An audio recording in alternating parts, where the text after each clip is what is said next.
Assalamualaikum warahmatullahi wabarakatuh. Selamat pagi dan salam sejahtera untuk kita semua.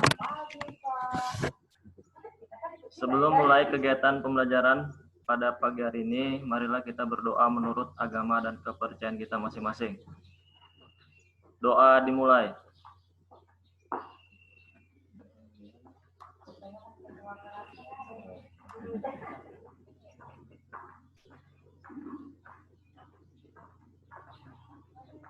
Doa selesai.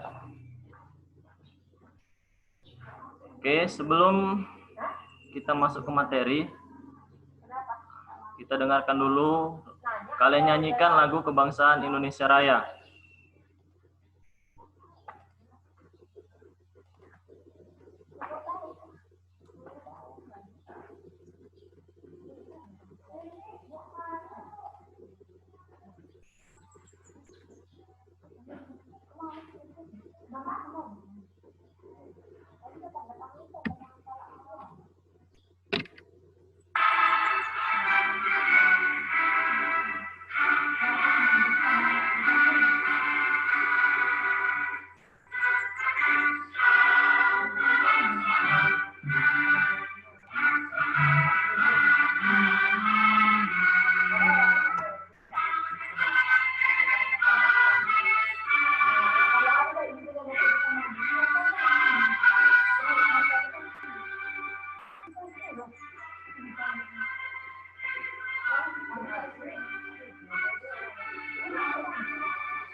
Kita telepon.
Nah, baik, itu tadi lagu Kebangsaan Indonesia Raya 3 stanza. Saya rasa udah tahu semua kan? Nah, selanjutnya saya tampilkan PowerPoint-nya.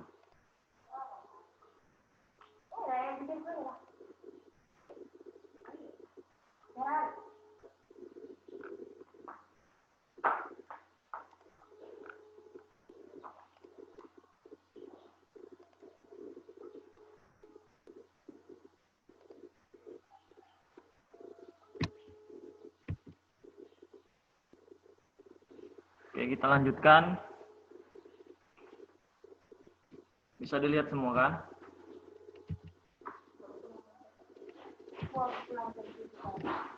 Minggu lalu udah kita bahas pengertian hak dan kewajiban asasi manusia.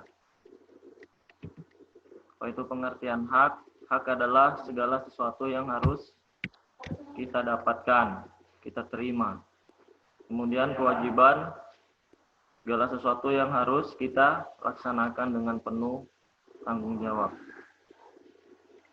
Nah, bisa dilihat gambar yang saya tampilkan ini. Nah, di sini ada debat kandidat pemilihan calon ketua OSIS dan wakil ketua OSIS.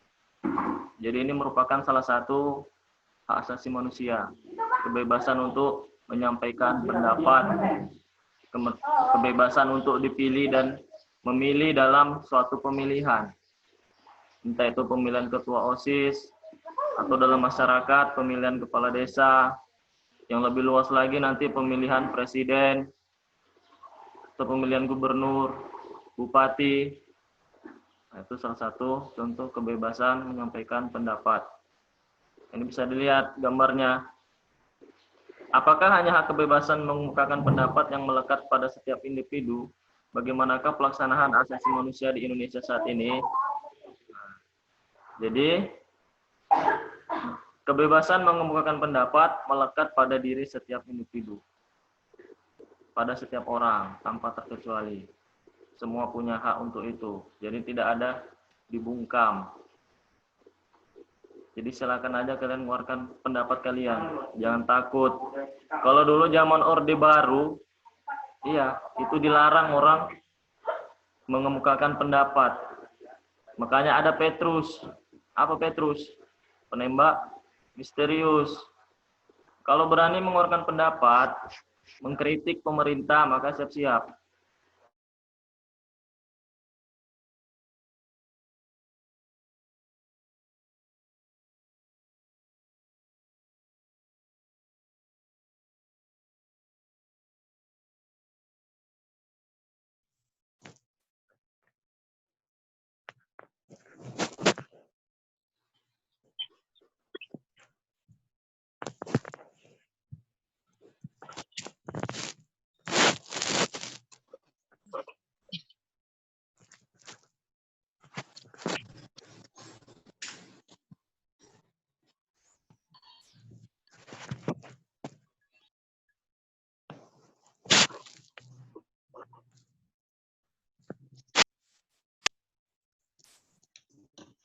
Woi. Dengar suara Win.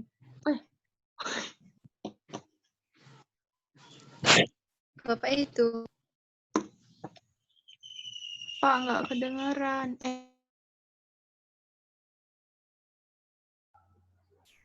Halo? Kedengeran?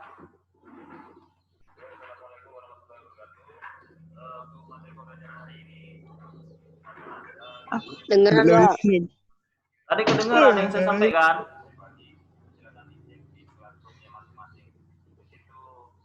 Yang saya sampaikan tadi dengar kan? Nah, ini, Dengar, Pak. ya, jaringannya udah mulai kurang bagus, mati lampu di sini. Nah, ini mumpung bisa saya lanjutkan lagi apanya ya, PowerPoint-nya.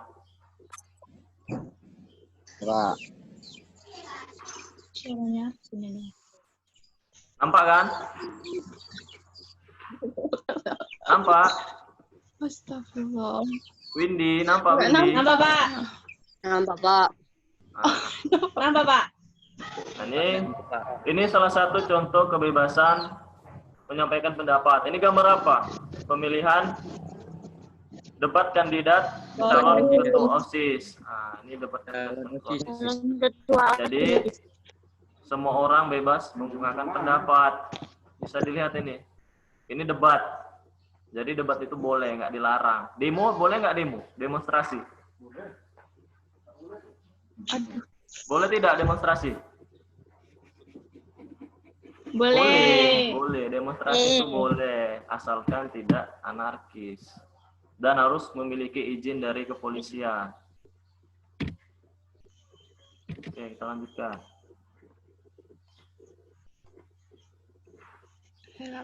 Kami demo juga enggak. Dengar loh. Ini pengertian hak asasi manusia menurut Undang-Undang Nomor 39 Tahun 1999. Minggu lalu udah saya kirim undang-undangnya, udah saya share di grup WA. Udah kalian baca undang-undangnya? Udah dibaca undang-undang yang saya share? Aduh. Udah kan? Jadi Sudah, Pak. menurut Undang-Undang Nomor 39 Tahun 1999, HAM merupakan seperangkat hak yang melekat pada hakikat dan keberadaan manusia sebagai makhluk Tuhan yang Maha Esa dan anugerahnya yang wajib dihormati, dijunjung tinggi, dan dilindungi oleh negara, hukum, pemerintah, dan setiap orang demi kehormatan serta perlindungan harkat dan martabat manusia. Itu menurut Undang-Undang tentang HAM. Kemudian ini yang minggu lalu juga, ciri-ciri khusus HAM ada 4. Yang pertama, hakiki. Artinya hak asasi manusia untuk semua umat manusia yang sudah ada sejak lahir. Kemudian yang kedua, universal. Berlaku untuk semua orang tanpa memandang suku, agama, gender, dan perbedaan lainnya. Yang ketiga, tidak dapat dicabut. Yang keempat, tidak dapat dibagi.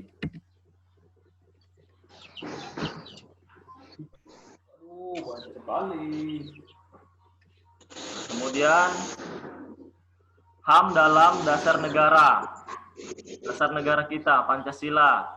Sila pertama, memeluk agama dan beribadah sesuai agama yang dianut. Nah, ini sesuai dengan sila pertama, ketuhanan yang Maha Esa.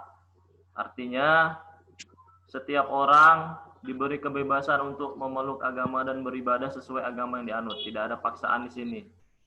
Semua bebas, mau menganut agama apa saja, atau kepercayaan apa saja, mau beribadah, itu sudah dijamin oleh negara. Sila pertama. Sila kedua. Sila kedua yaitu pengakuan manusia sebagai individu dan sebagai makhluk sosial. Jadi manusia dikatakan zon politikon, makhluk sosial. Bisa nggak manusia hidup sendiri? Bisa? Pak. Bisa juga ya kan? Tarjan di hutan bisa hidup. Tapi kita makhluk sosial, harus bersosialisasi dengan masyarakat sekitar. Jadi manusia diakui sebagai individu dan makhluk sosial.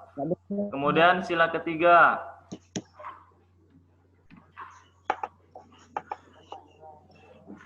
Setiap manusia mempunyai martabat dan hak-hak yang sama. Nah, jadi haknya sama, mau anak pejabat, mau anak petani, semua punya hak yang sama. Apa contoh haknya? Hak untuk pendidikan, untuk sekolah, semua berhak untuk sekolah, mau anak petani sekalipun, mau anak buruh. Tidak ada bedanya dengan anak pejabat, semua punya hak yang sama. Martabatnya juga sama, dilindungi oleh hukum. Makanya tidak boleh melakukan bully. Kenapa? Karena bisa dipidana, bisa dihukum. Itu karena kita punya martabat. Kemudian yang keempat, nah di sini haknya yaitu hak untuk menyampaikan pendapat dan hak berkumpul dalam kegiatan musyawarah. Jadi setiap orang berhak menyampaikan pendapat, kemudian berhak juga untuk berkumpul dalam kegiatan apapun. Kegiatan apapun dalam arti yang tidak melanggar hukum, bukan berkumpul untuk mabuk-mabukan, main judi, itu baru dilarang. Tapi untuk kegiatan berkumpul wirid, itu ya dilindungi, dijamin oleh negara. Yang kelima, sila kelima menghormati hak-hak orang lain. Jadi manusia selain punya hak asasi manusia, juga punya kewajiban asasi manusia. Jadi harus dijaga hak asasi manusia orang lain, bukan semena-mena.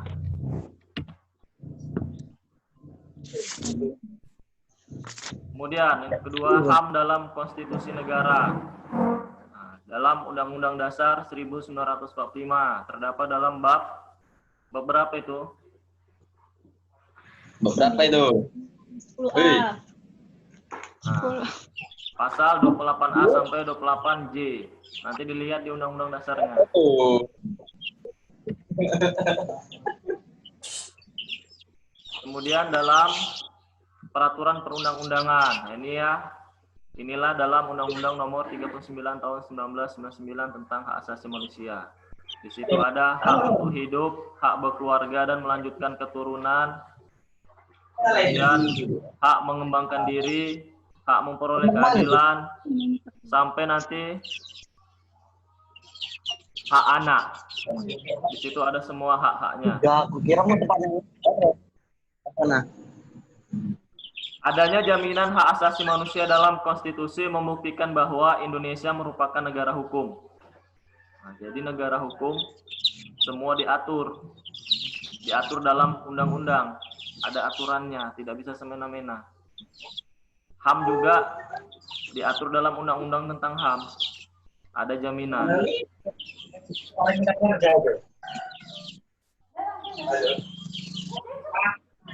Kemudian kategori HAM dalam pasal Undang-Undang Dasar Negara Republik Indonesia tahun 1945. Yang pertama kategori pribadi, nah, ini menyangkut individu setiap orang.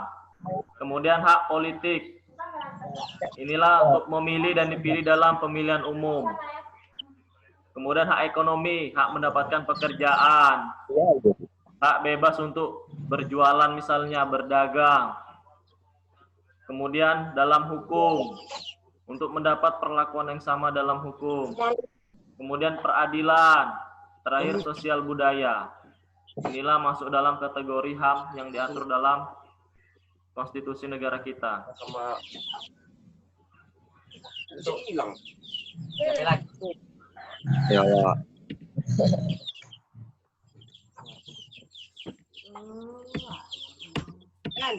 Nah, baik, sampai di sini ada yang mau bertanya, silakan ditanya.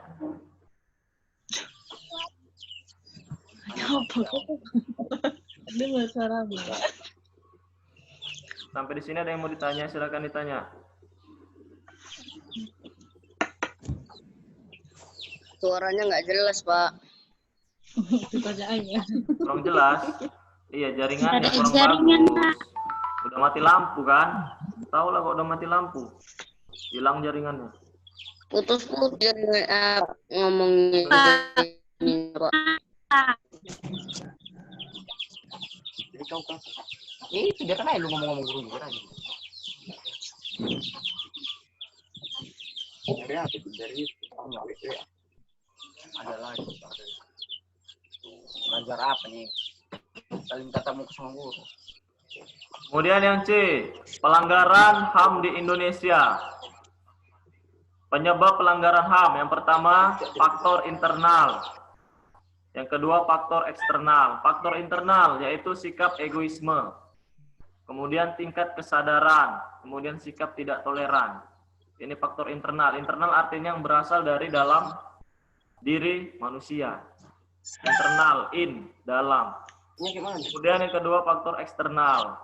Dari luar, internal dalam, eksternal luar. Yang pertama ketidaktegasan aparat penegak hukum.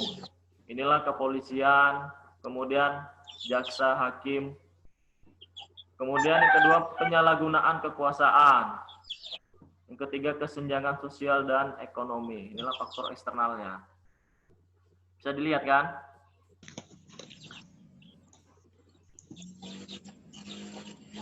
Ya Allah, nggak ada jaringan.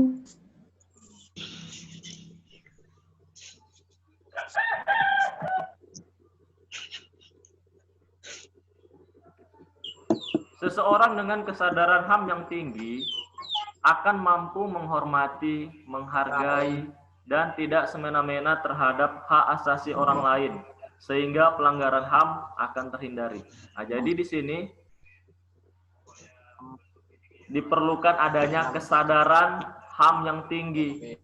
Bagaimana biar sadar, memiliki kesadaran? Maka harus tahu dulu. Harus Pak, Pak, diundur aja, Pak. Hilang jaringan, Pak. udahlah. sore Pak. Nanti kita lanjutkan ya di grup aja ya. Iya, Pak. Ya, Pak. Baiklah. Saya akhiri sampai di sini. Nanti kita lanjutkan di grup WA. Saya akhiri wabillahi taufiq wal hidayah. Wassalamualaikum warahmatullahi wabarakatuh dan selamat pagi. Wabarakatuh. WA aja kita belajar. Shalom. Ada. Sebentar, jangan dimatikan dulu. Ada Tunggu dulu sebentar biar saya. Gaya, weh, gaya. Mau di Nampakkan screen. wajahnya biar saya screen. Gaya, weh.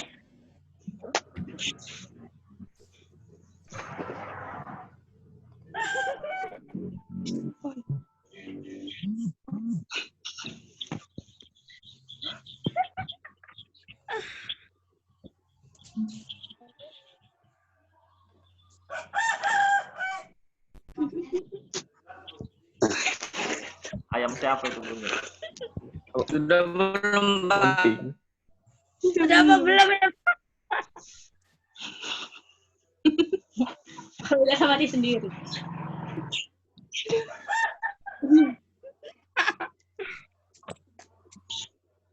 Kau itu siapa?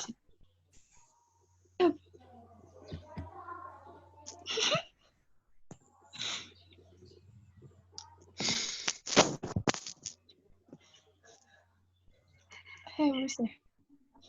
Salah, dengar.